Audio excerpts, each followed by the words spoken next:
Good morning, everyone, and Jumbo. So my name is Rajab from Palladium. So I'm here with my colleague. Good morning, everyone. My name is Frida from Palladium. We'll be co-presenting with Rajab. Thank you. Our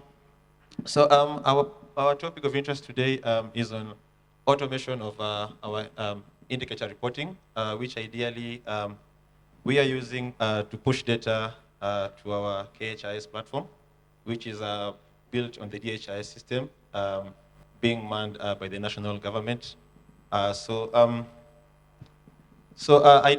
can you go to the next slide?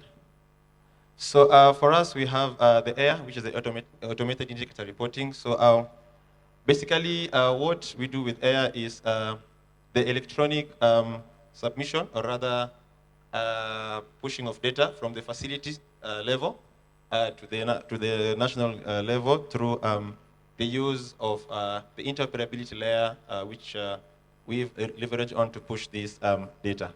So next slide, kindly. So why are we using this particular feature, or rather, why did we come up with this feature?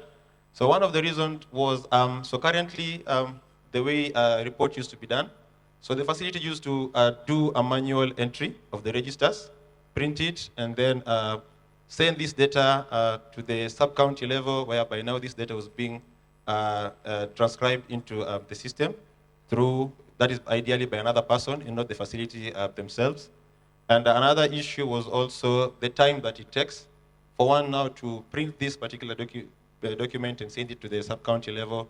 So you see there's some time laxity there. So next, so some of the things that we're trying to address, as you can see, is to support the reporting of these particular reports electronically, directly from the facility to the national level, and also eliminate the risks of data transcription. That is when now entering the data manually from this paper-based into the system. Next slide. So, so what is the technology criteria for us to have this particular feature work? So one of the things that we need is to have a facility that has a functional Kenya EMR being run and using the facility. Next, we also need to have an instance of a running interoperability layer configured at the facility. The facility needs to have a credential login into the KHIS platform for them to be able to push this data. And lastly, the site should have the ability, or rather should have access to internet for them to be able to push this data. So in terms of the workflow, kindly allow me to let my colleague walk you through this. Yes, so go to the next slide, please. Next slide. Yes, so this is how the module looks like in the EMR. So it's currently still in the 2.x, so yet to migrate it to the 3.x. That is part of the work that we'll be doing in the coming financial year. So just move to the next slide. So at the facility level, we have two ways of doing this. We have facilities that are still doing manual work when they're entering certain kind of data sets in the system. So if you go to the next slide, you'll be able to see the data sets. So we have the VMMC, PEP, and also the MAT module. So initially, we had not really developed the VMMC module in the EMR.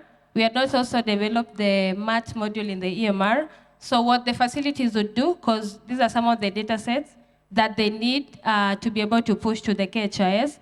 So they'd come to the AIR module, then they'd specify the exact data set that they want to enter the data on. Then they'll be able to find the different variables for the specific data sets. Then they'll just enter the data sets. So once you've been able to capture the data set, depending on what you're doing, whether it's VMMC, PEP, or MAT, then you go to the reports in the EMR now. So from the reports module, then you generate the MOH 731, because that is the data that we push to the KHIS. So if you can go to the next slide, please.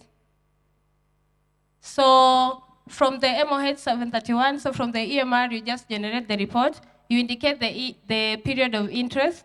So you'll be able to indicate the period you're interested in. Then you simply click send. So when you're sending the data, we have the ADX, which is part of one of the formats for downloading the data.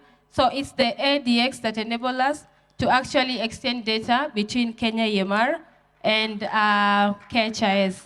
So finally, once you've done that, you'll be able to see the messaging from the interoperability layer, that the messages have actually been sent from the Kenya EMR to the IL, and then you'll be able to see your data in KHIS. Thank you.